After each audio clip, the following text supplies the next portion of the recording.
जुन्नर तालुक्यातील पश्चिम आदिवासी भागामध्ये मोठ्या प्रमाणात पाणी टंचाई जाणवत आहे। शासनाने सुरू केलेले पाण्याचे टँकर अधिकाऱ्यांच्या नियोजनाच्या अभावामुळे वेळेत जात नाहीत। तसेच जलजीवन मिशनची कामे अत्यंत बोगस पद्धतीने केली आहेत। सदर योजनेची 70 ते 80% पर्यंतची बिले ठेकेदारास अदा करून देखील त्या गावांना पाणी उपलब्ध झाले नाही। या सर्व गोष्टींचा निषेध म्हणून जिल्हा परिषद सदस्या माईताई अमोल लांडे या थेट जुन्नरवरून पाण्याचा हंडा घेत जिल्हा परिषदेला पोहोचल्या।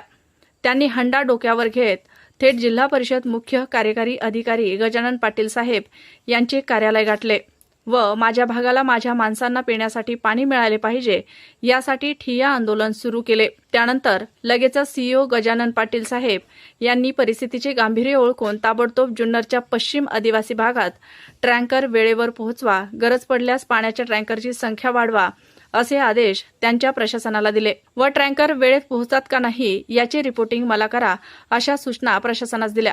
तसेच ज्या ज्या ठिकाणी जलजीवन मिशन योजनेची कामे बोगस झाली आहेत त्याची ताबडतोब चौकशी करून संबंधित ठेकेदाराला ब्लॅकलिस्ट करणार असल्याचे त्यांनी सांगितले। तसेच पुढील आठवड्यात कार्यकारी अभियंता पाणी पुरवठा विभाग जिल्हा परिषद पुणे यांना आदिवासी पश्चिम भागाचा दौरा करण्याचा आदेश दिला आहे।